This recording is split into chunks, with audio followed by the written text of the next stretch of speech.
how useful is education and training in getting people into work? And there are different views on this. What I used to believe, which I think is still widely believed in the Treasury, is that training may be a good thing for boosting productivity and boosting long-term career prospects, but it's not necessarily the best way of helping unemployed people into jobs.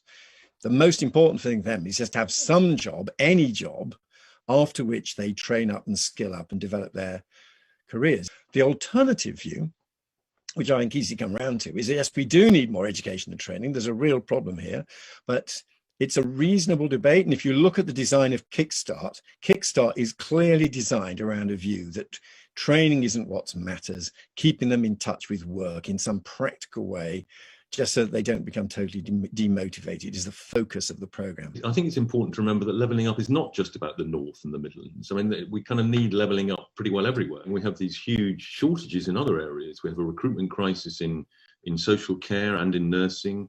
And we have the crisis of the missing middle, the kind of technician level. I don't think the skills system is ready for the recovery, the scale of the task of recovery that is required after the pandemic.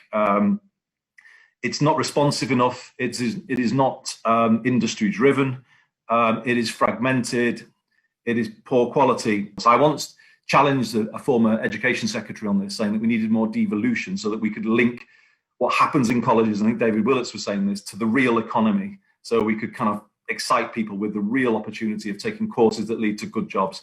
And I think when you come to levelling up, you have to have place at the heart of that and the reality of what is available in the strength of the economy locally. We've done a lot of analysis on the skill system and particularly the vocational skill system. And of course, it's great to hear the keenness for a rebalancing of the FE and HE sector, which is something we'd like to see too. And actually, I think in terms of the kind of national debate and how government is framing levelling up at the moment, I think it's been quite a kind of an issue that hasn't been sort of put fully into the levelling up mix. And I think it absolutely should be, as this conversation has shown.